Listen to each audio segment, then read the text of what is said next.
Before we start, please don't forget to like and subscribe. The laughter was still echoing when I saw her eyes narrow, just for a second, sharp as glass. We were standing by the grill at Gavin's backyard birthday party, red plastic cups in hand, the scent of smoked ribs heavy in the air. She had just turned me into the punchline of her little social performance. And she didn't think I'd fire back. I mean, Trevor's always working on one of his little hobby projects, Natalie said, with that fake warm laugh she saves for when there's an audience. Last week it was a wine label. This week, what is it? Tiny houses for squirrels. The group chuckled. Someone actually spit their beer. I kept my eyes on the coals. Well, I said, still smiling, at least I've got a job. Silence. Then, laughter again. Real this time. One of Gavin's buddies let out a surprised bark. Even Jenny, Gavin's wife, covered her mouth in stunned amusement. Natalie's laugh froze halfway out of her throat. Her cheeks flushed pink. Not from the Georgia heat. She blinked like she hadn't heard me right. Excuse me. I didn't miss a beat. I just mean, being unemployed gives you lots of time to critique people who are actually trying things. I didn't raise my voice. Didn't step forward. I stayed calm, casual. But my words landed hard. Gavin mumbled something about checking the brisket. People scattered, finding excuses to disappear into smaller, safer conversations. The air thinned out, like it knew a storm was circling. Natalie stared at me, smiling too wide. You know what? I think you've had enough punch. Oh, I'm sober, I replied. Crystal clear. Her eyes darted, scanning for someone to rescue her. But the party had moved on, quickly. All she had left was me. She leaned in just a little, dropped her voice. Real classy, Trevor. Embarrassing your wife in front of our friends? Funny, I whispered back. You didn't seem worried about that 2 minutes ago. Her nostrils flared. Before she could speak again, I stepped away, letting the silence swallow her up. The rest of the party passed in a blur of handshakes and awkward smiles. But every time I looked over, I caught her jaw set tight, like she was chewing the inside of her cheek raw. That was the moment it cracked. Right there. Not with yelling, not with drama, but with one line she couldn't laugh off. I used to think we were just in a rough patch. A little too much distance. Too many unsaid things. But that moment, that night, that was when I saw it for what it was. I wasn't her partner anymore. I was her target. And the life we'd built? That comfortable, middle-class thing with matching towels and Home Depot weekends? It was already starting to collapse. The party had thinned out by the time I drifted to the far side of the backyard, away from the tiki torches and Bluetooth speaker. The kids had gone home with their sugar crashes and balloon swords. The remaining adults clung to their folding chairs, nursing drinks and slow conversations under strings of cafe lights. I was halfway through a watered-down cocktail when I heard her voice, low, warm, edged with that kind of charm that doesn't try too hard. That was brave, she said, or suicidal, depending on how well you sleep next to your wife. I turned. Riley. I'd seen her earlier, talking with Gavin and Jenny, wearing a navy wrap dress and the kind of smile that felt like it had history behind it. Not performative. Just grounded. Riley, right? I asked. She nodded, stepping closer. Friend of a friend. I know Jenny through work, and I've seen you at a couple get-togethers, though I'm guessing you don't remember. I've got a goldfish memory when it comes to parties, I said, gesturing to the cup in my hand. Unless I'm being publicly roasted by my own wife. That usually sticks. Her smile deepened, a little crooked. I noticed. She really laid into you tonight. I gave a half shrug. Yeah. She's got a gift. She's got a knife she sharpens with compliments, Riley said bluntly. That made me laugh. It slipped out before I could catch it, and it felt weird, how good that laugh felt. Like someone had opened a window. You're not wrong, I said. She tilted her head. I don't mean to pry, but you look like a man who's been biting his tongue for a long time. I didn't respond at first, just stared out at the shadows of the garden, the branches dancing gently in the breeze. Then I said, sometimes it feels like living with Natalie is like trying to reason with a tornado in heels. Riley exhaled a soft laugh, not mocking, just recognizing the absurdity in all of it. A slow jazz tune floated in from the speaker, soft trumpet, mellow rhythm. I recognized it. Chet Baker. Riley held out a hand. Dance. I blinked. Seriously? Why not, she said. There's grass, there's stars, and you look like you could use a reset. I hesitated, but then I took her hand. We stepped into the open patch of lawn beneath the patio string lights. No one was watching. The people who mattered were halfway to tipsy or locked in deep conversation. This dance, it didn't feel like a performance. It felt like a breath I didn't know I'd been holding. She led gently, not taking over, just guiding us into a simple sway. "Do you always absorb her digs like that?" she asked after a few beats. I looked up. "What do you mean?" "You know exactly what I mean. You take the hit, smile through it, and make it easier for everyone else. It's like watching someone apologize for getting hit by a car." I let out a quiet chuckle. "It's easier than explaining why I don't leave." She studied me, not judging, just curious. "And why haven't you?" I didn't answer. I didn't know yet. Or maybe I just hadn't let myself say it out loud. Instead, I said, "You're very observant for a friend of a friend." She smirked. "I'm also divorced. Spent 2 years married to a man who used sarcasm like a scalpel. The healing starts when you stop laughing along with it." We swayed in silence for a bit. The lights twinkled above us like lazy fireflies. Someone popped a beer tab in the distance. The trumpet kept crooning. Riley leaned in slightly and said, almost in a whisper, "You deserve more than being the setup to someone else's punchline." I swallowed. The words hit harder than they should have. "I don't know why I'm telling you this," I murmured. She smiled again, softer this time. "Because you know I see it. And you're tired of pretending no one does." The song drifted toward its final note. I stepped back slightly, letting our hands fall away. "Thanks," I said, voice low. "For the dance?" she asked. "For noticing." She nodded. Sometimes that's all people need to feel human again. I watched her walk back toward the deck, her silhouette fading into the golden haze of backyard light. And for the first time in a long time, I didn't feel small. I felt seen. The moment we stepped into the condo, the air changed. Not because anything was wrong, yet, but because it always did. Everything in that space was curated to perfection. The kind of place where pillows were fluffed by instinct, and the wine glasses matched the marble countertops. Natalie had designed every inch herself, modern, clean, cold. It felt like living in a catalog. Impressive on the surface, but never warm. She kicked off her heels before I could even lock the door, her earrings already in her hand. "So," she said casually, not looking at me as she walked into the kitchen. "Who was the redhead?" There it was. I didn't answer right away. Just loosened my tie and took my time hanging up my blazer. The air conditioner hummed softly. Our dog, well, Natalie's dog, didn't even bother greeting us. He'd learned to stay out of the way when tension walked through the door first. "She's a friend of Jenny's," I finally replied. "Riley, right? Riley." Natalie's voice dripped with casual judgment. "And how long have you two known each other?" I opened the fridge. Tonight was our first actual conversation. Natalie leaned against the kitchen island, arms crossed. "You seemed pretty comfortable dancing with a total stranger." I pulled out a bottle of water, cracked the cap. She asked. I said yes. Her eyebrows arched. "That easy, huh?" I took a long sip before answering. She didn't criticize my life choices, so I figured I owed her a dance. Natalie went still, like a statue that had just been insulted. "Oh, that's cute," she said. "You know, it's amazing how bold you get after a few people laugh at your little comebacks." I shrugged, walking past her. "And it's amazing how fragile you get when the spotlight turns back." She followed. "Are you seriously trying to make me the villain here? You made yourself the villain when you took a shot at me in front of 30 people. It was a joke, Trevor." "No, it was a pattern." Her face tightened. "You're twisting things." "No," I said quietly. "I'm just finally saying them out loud." She scoffed. "Please. You danced with her to punish me. Don't pretend it was noble." I chuckled dry. I danced with her because, for 3 minutes, I didn't feel like I was disappointing someone by existing. That stopped her. She stared at me, arms folded, jaw clenched like she was deciding whether to yell or cry. And then, without a word, she spun on her heel and stormed down the hall.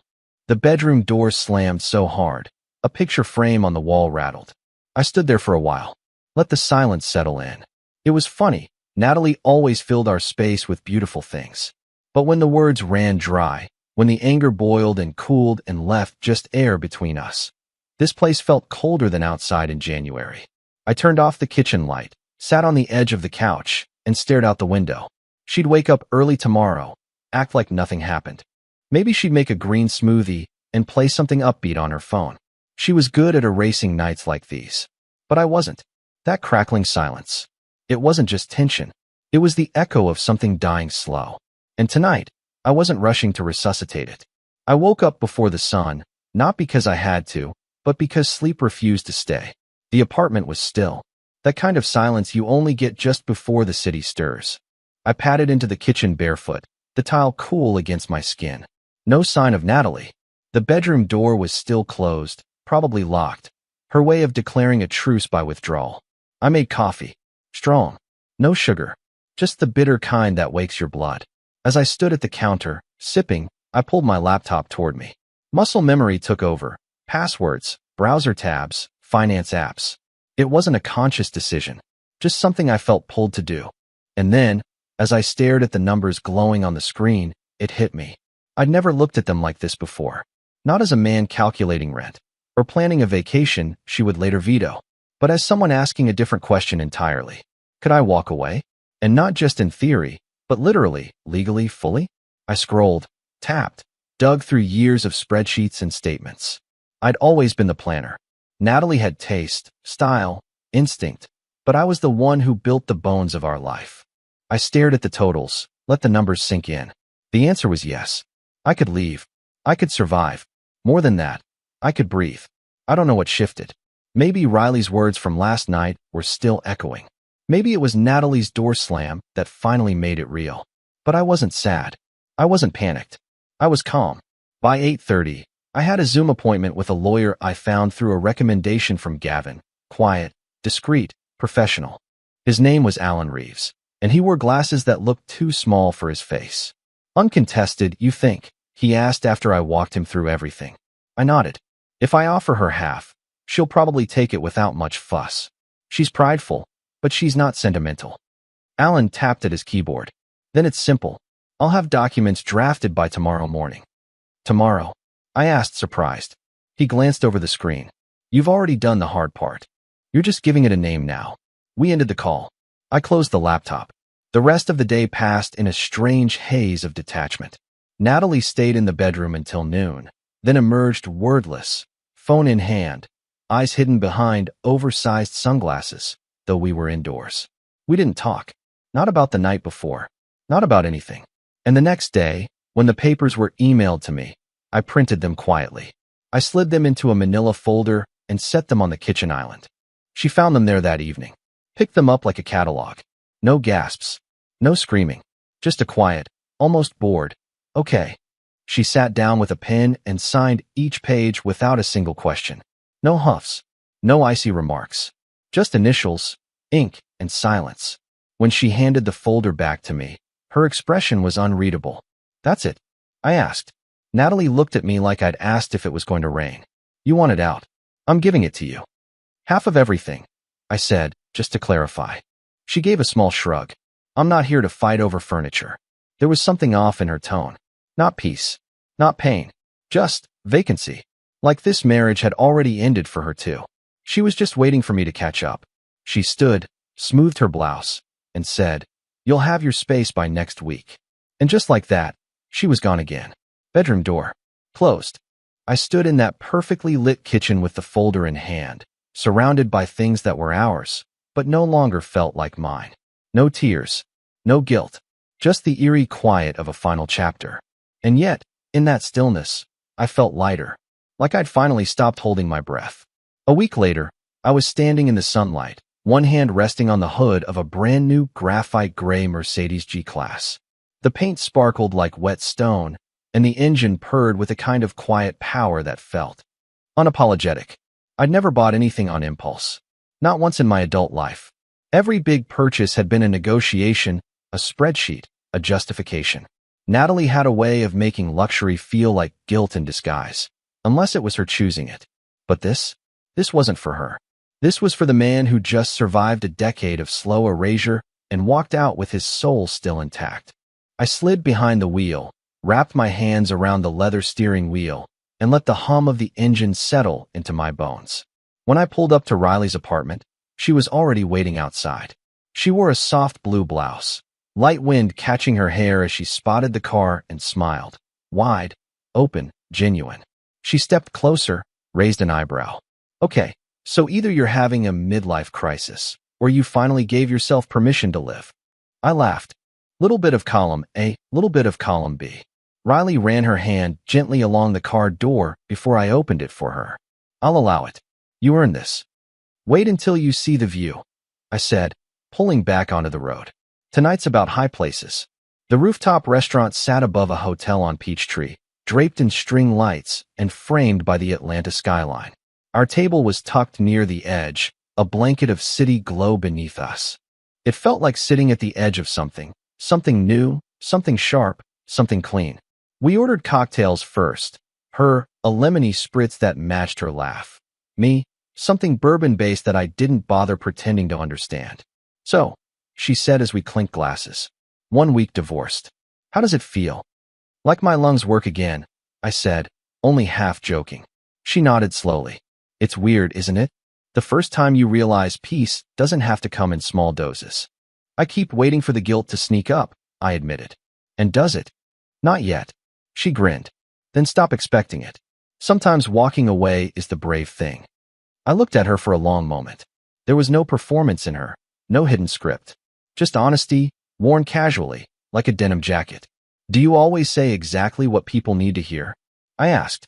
Only when they need to hear it. Dinner was light. Salmon, grilled veggies, a shared dessert that neither of us really touched, but pretended to savor because it bought us more time. The conversation dipped into childhood stories, bad job interviews, favorite movies we were embarrassed to love. It was the kind of talk that flowed without strategy. At one point, I realized we'd been laughing for minutes straight. About a date, she went on where the guy brought his mom, unironically, because she loves seafood too. And you stayed? I asked between gasps. I was 25 and desperate to believe it was endearing, she said, covering her face. Our laughter drifted over the skyline like music. The check came too soon. I reached for it before she could protest. She just smiled, let me. We walked toward the elevator slowly. Neither of us said anything right away. When the door slid open, she stepped in, then turned and looked up at me. This was good, she said. You look different tonight. New car glow. I offered. She shook her head. No, it's not the car. It's your eyes. They stopped scanning the room for her. That one hit me deep. Yeah, I said softly. I think they're finally seeing something worth looking at. She didn't blush. She didn't joke it off. She just held my gaze and whispered, good. And we rode the elevator down into a world that, for the first time in a long time, didn't feel so heavy. It was just a photo. One click. One sunset. Riley and I had pulled over on the edge of the Chattahoochee trails just as the sun dipped low behind the tree line. The light hit the Mercedes just right, graphite shimmering like it had something to say.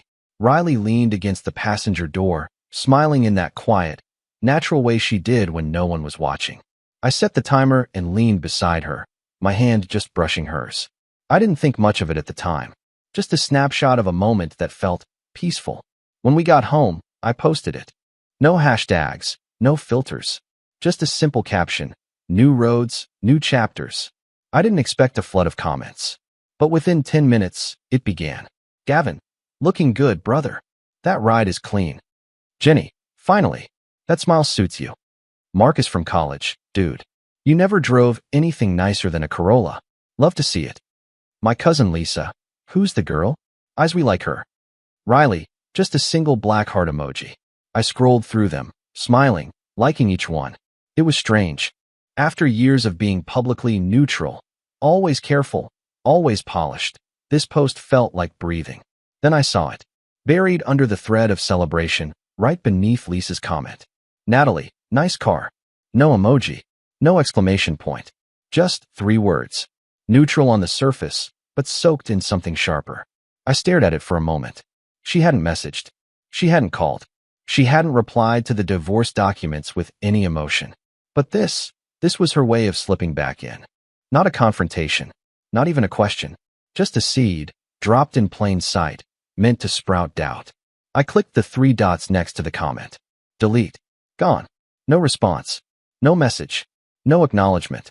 Not today. This chapter didn't have space for footnotes written in resentment. I tossed my phone on the table and leaned back against the couch. Riley was in the kitchen, humming some soft tune I didn't recognize, barefoot, rinsing 2 glasses. She peeked around the corner. Everything okay? Yeah, I said, smiling. I just deleted a ghost. She smirked. Good. Ghosts don't deserve front row seats. The next morning started like any other. I got to the office early, an old habit from my startup days that stuck, even now. The building downtown had that familiar scent of copier toner and too strong coffee, the kind of quiet that let you hear your own shoes echo in the hallway. Peaceful. Productive. Until it wasn't. I was sitting at my desk reviewing a new proposal when I heard it. Raised voices. Distant at first, then louder, then unmistakable. My name. Where is he? Trevor. I know he works here. Get him down here right now. I froze. For a split second, I thought maybe I'd imagined it. But then came the rapid footsteps. Heels clicking, muffled shouts, someone trying to calm her down. I stood slowly, heart thudding, walked toward the glass wall that overlooked the lobby 2 floors down. And there she was. Natalie. Hair undone. Mascara streaked. Jacket slipping off one shoulder like she'd sprinted here without finishing whatever meltdown she started at home.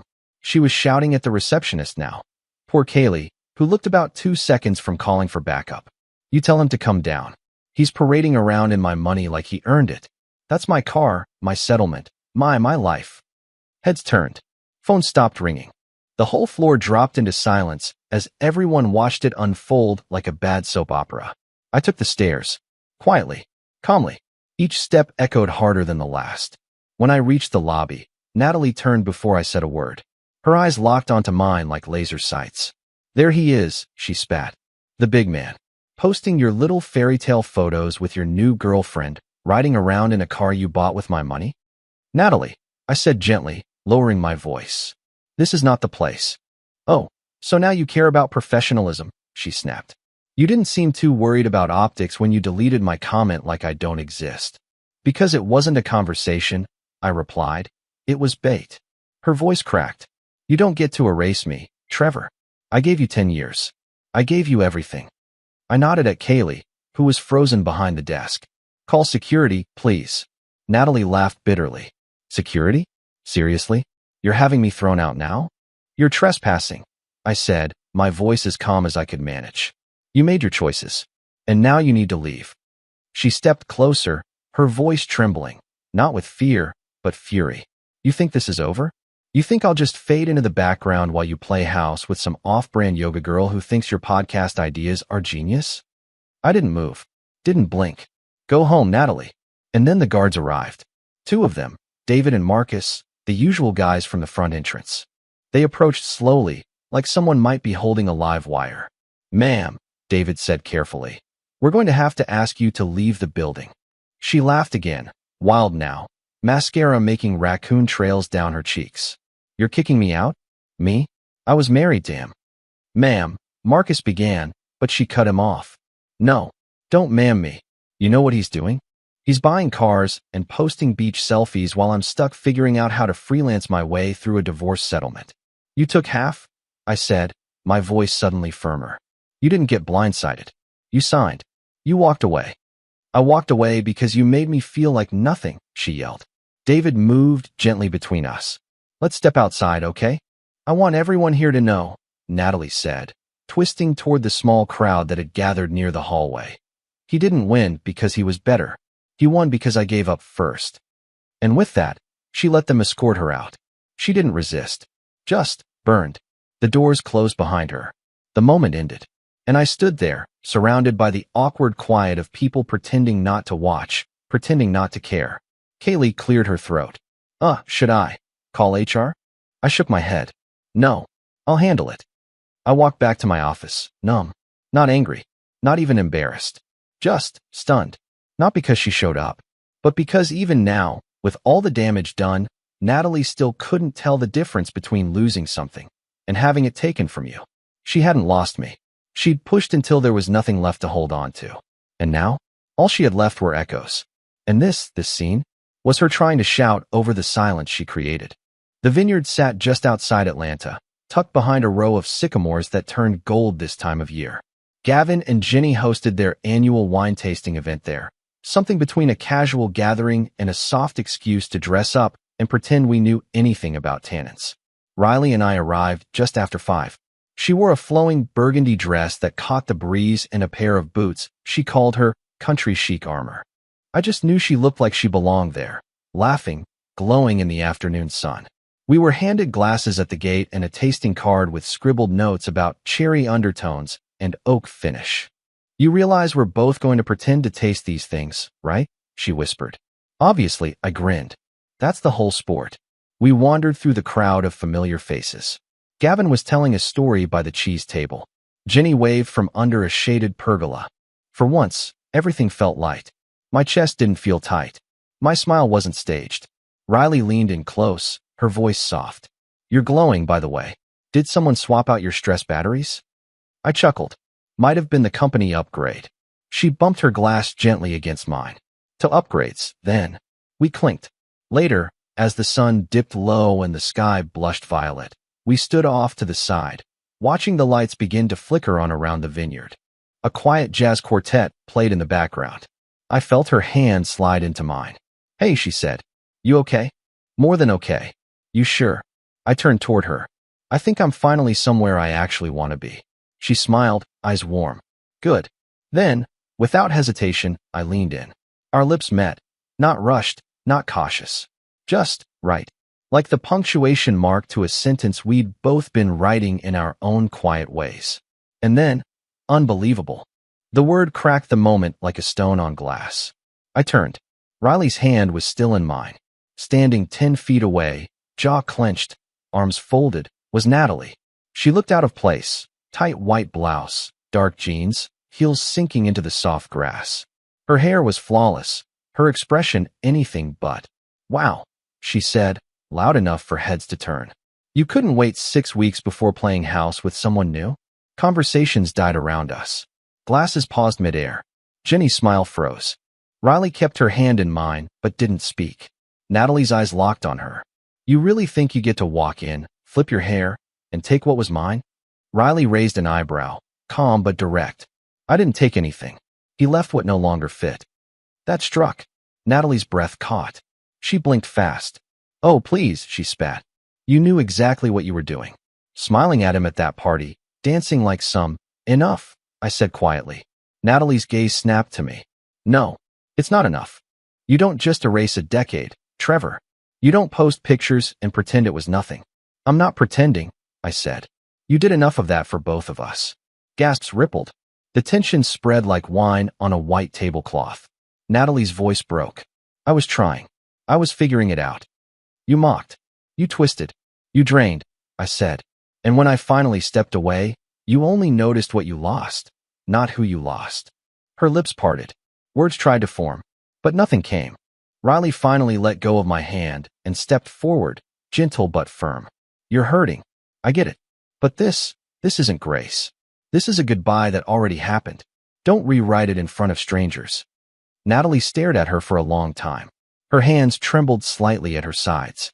And then she turned. No more words. Just the sound of her heels retreating through the vineyard grass. A few guests tried to pretend nothing happened.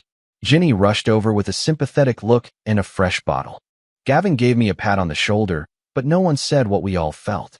Natalie had walked into the middle of a piece I had finally earned. And in one outburst, she revealed what she truly hated, not my happiness, but that it no longer included her. I didn't expect her to come back. After the scene she made at the vineyard, I thought that was it, Natalie's curtain call. But I was wrong. The next evening, Riley and I were invited to Jenny's gallery opening. It was a modest little place on a side street in Midtown. Exposed brick walls, low jazz playing, wine glasses balanced in every hand. Local photographers, candlelight, soft voices. It was the kind of setting that felt safe, polished, quiet, until it wasn't. Riley and I stood near the back, in front of a black and white cityscape photo, chatting with Gavin. She was telling him about a design project she'd just picked up. He was halfway through a joke when I saw Jenny's face shift across the room. She was looking at the door. Then I turned. Natalie. She stepped inside like she owned the space. Burgundy dress this time. Hair done. That same icy posture. Shoulders pulled back. Chin raised. Eyes sweeping the room like she was looking for a fight to volunteer for. Riley stiffened beside me. "You've got to be kidding." Jenny tried to intercept her, but Natalie brushed past. "Don't." I said to Riley gently, stepping forward. She nodded, but I could feel her pulse through her fingers. I met Natalie halfway, just off the main floor, near a display of portrait prints. Her heels clicked like gavel strikes across the polished concrete. You need to leave, I said quietly. She tilted her head. I'm not here to make a scene. Then turn around and go before you do. She glanced behind me. Is she here? Of course she is. Can't have a celebration without your new accessory. Don't, I warned. But Natalie stepped past me, heading straight toward Riley like she had something rehearsed. I moved fast, standing between them. Natalie, I said, firmer now. Leave. She folded her arms. It's funny, you know. All those years you talked about your ideas. About building something that would matter. And I rolled my eyes because, well, who knew you'd actually pull it off? My stomach tightened. This isn't the time. But she wasn't done. She looked around the gallery, raising her voice just slightly. Turns out Trevor had real money in him after all. If I'd known that, maybe I wouldn't have let him go so easily.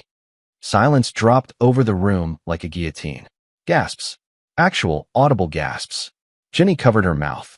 Gavin's eyes went wide. Riley didn't move, but her grip tightened around her wine glass. I stared at Natalie. You said that out loud, I said, in front of our friends. Her face twitched, like she hadn't meant to. No, what I meant was, you meant every word. Riley cut in, voice steady but cool. You didn't misspeak. You slipped. Natalie turned to her, eyes flashing. Don't act like you're some savior in flats and a midi dress. You showed up the second he got shiny. I showed up, Riley said, when he stopped hiding. There's a difference.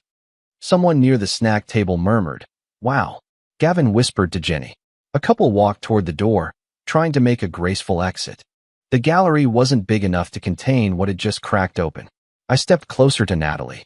You love the version of me that didn't believe in himself, I said, because he made you feel smarter, safer, bigger, but you never loved me. You loved the ceiling you thought I'd never break through. She shook her head, eyes darting for backup, but no one moved. Jenny crossed her arms. Maybe you should leave. Natalie blinked. I'm being asked to leave? I have every right. You're embarrassing yourself, Gavin said gently. And it's hard to watch. She looked at Riley one last time. Rage, envy, desperation all tangled together, and said, he'll get bored of you. Riley didn't flinch. She just took my hand again, calm and grounded. That's the difference between you and me, she said. I don't need him to stay. I just respect that he chooses to. Natalie's chest heaved. Her jaw clenched, but the room had already turned. With one last glance, sharp, hollow, she spun and stormed out, the door swinging behind her like the final note of an unfinished song. No one followed. No one spoke for a long time.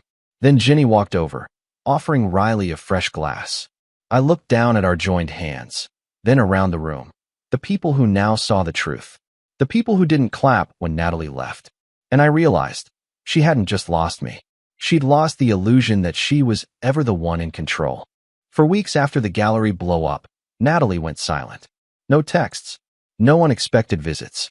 No middle-of-the-night emails.